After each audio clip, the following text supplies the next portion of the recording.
It's been 4,491 days since the evil overlords at Disney had closed down LucasArts, which in turn cancelled the development of Star Wars 1313. The move was a complete devastation to fans of the galaxy far, far away, a betrayal of the highest order. But the Star Wars series is no stranger to cancelled video games, and as you can probably tell by the title of this video, there's one game that's always seemed to be just out of reach. One that can't manage to properly get itself off the ground. That game is Star Wars Battlefront 3. And I'm not just talking about the recent EA DICE version, but the original one from the late 2000s as well. It seemed like every time we're edging on a brand new Battlefront 3, something, somewhere, manages to go horribly wrong. It's kind of crazy that there have been two separate attempts at Battlefront 3, with both of them ending in such a spectacular fashion, leaving fans wondering and longing for a game that could have been. Well, in today's video, we are going to explore the troubled development history of both versions of Star Wars Battlefront 3, that being the free radical design version and the elusive EA DICE version, and figure out the reason behind both unfortunate cancellations. Let's kick things off with the original Star Wars Battlefront 3, which was developed by Free Radical Design, the brilliant mind behind the Timesplitter series. This game was shrouded in mystery for years and mostly a subject of pure speculation in forums and fan communities. The development began way back in 2006 and by all accounts it was incredibly ambitious. Free Radical envisioned a seamless experience, allowing players to transition directly from ground combat to space battles, a feature that was revolutionary for its time and something fans had been dreaming of ever since the first two Battlefront games. Reports of the former developers suggested that the game was nearly complete, with some claiming that it was 99% finished before LucasArts, the publisher at the time, pulled the plug in the late 2008s. Now, why the hell would a publisher cancel a game that was practically at the finish line already? Well, this is where things kind of get a little murky, with both LucasArts and Free Radical having their own versions of the same story. LucasArts has claimed that Free Radical was consistently missing their deadlines, and that the overall project was a mess. They even suspected that Free Radical was funneling funds from the Battlefront 3 to support other projects, like their own game, Haze, and even Timesplitters 4. Essentially, LucasArts painted a picture that Free Radical was overpromising and underdelivering, and unable to manage the scope and complexity of such a massive Star Wars title. Free Radical, on the other hand, denied these accusations. They argued that while there were some challenges and missed milestones, the game was indeed content complete and only needed bug fixing. They point to the fact that LucasArts had eventually negotiated for the cancellation of the game rather than terminating the contract for breach, which suggests that LucasArts may have had other motivations. Some speculate that LucasArts was undergoing internal restructuring at the time and that Battlefront 3 simply became a casualty of changing priorities within the company, along with other financial constraints, especially given the massive licensing costs associated with the Star Wars brand. Regardless of who was truly at fault here, the outcome was devastating. Free Radical Design, a talented studio, went into administration shortly after the cancellation, eventually being acquired by Crytek and rebranded as Crytek UK. The dream of a seamless, ambitious Battlefront 3 was shattered, leaving behind a legacy of what-ifs, as well as a playable buggy build that occasionally resurfaces from time to time, reminding fans of what the game almost was. Let's fast forward to 2013. Now, EA had secured an exclusive deal with Disney to be the sole developer of Star Wars games. That was a huge deal at the time, and one that had led fans to immediately begin dreaming of a new Battlefront entry. Video game developer DICE, known for their stunning work on the Battlefield series, seemed like they were the perfect fit for a new Star Wars Battlefront. And only 2 years later, they had successfully launched their first attempt, Star Wars Battlefront. This game was visually breathtaking, capturing the essence of the original trilogy with incredible fidelity.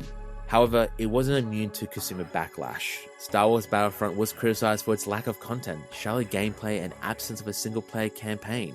It also had focus on just the original trilogy era of Star Wars, which was seen as a step back considering that both previous titles from LucasArts had included both the original and prequel series. The general sentiment was that the game had felt more like a tech demo rather than a full-fledged Battlefront experience, leaving fans wanting more.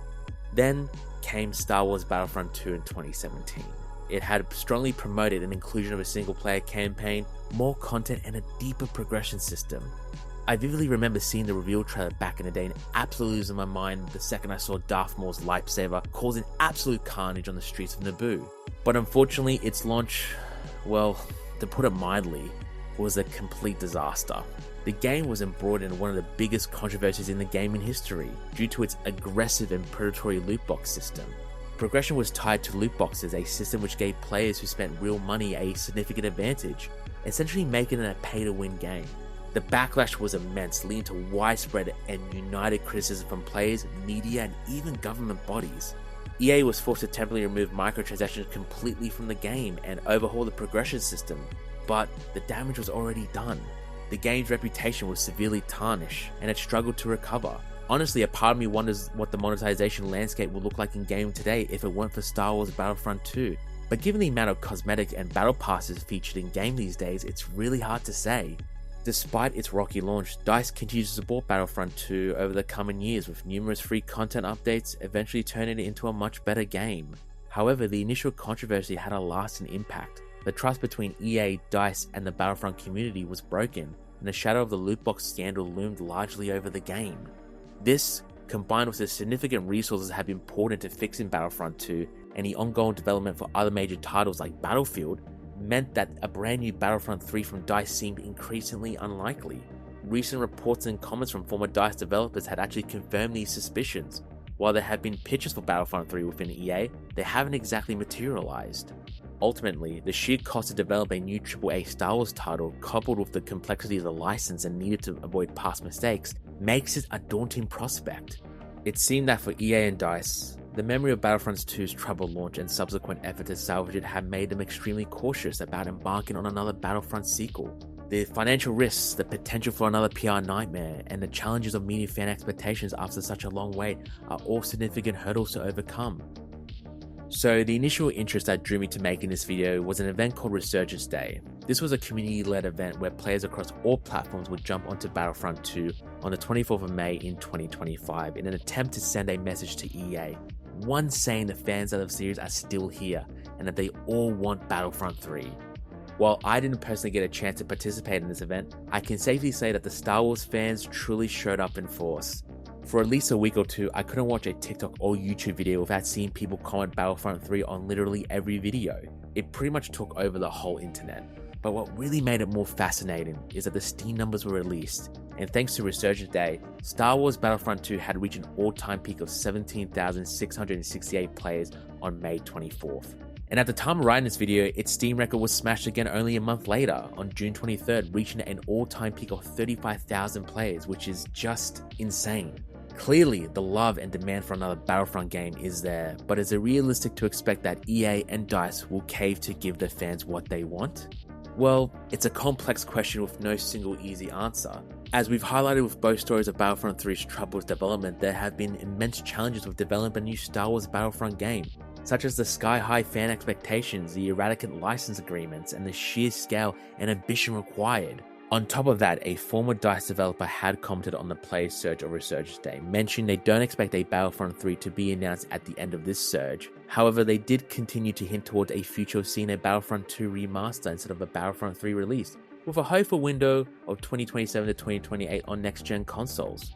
While this isn't exactly what the fans of the series are hoping for, I'm sure that a remaster of Battlefront 2 is definitely a cause for celebration. For now, it looks like a true Battlefront 3 remains a distant dream, and perhaps it's a blessing in disguise, allowing for other studios and developers to create incredible Star Wars games, especially now that EA no longer holds exclusivity to the franchise. The future of this series may seem a little uncertain at this stage, but I'm choosing to remain optimistic and hopeful for a new series entry, or at least a remaster in the near future. But for fans who have been waiting for the definitive Battlefront 3 experience, it appears the wait will continue for now.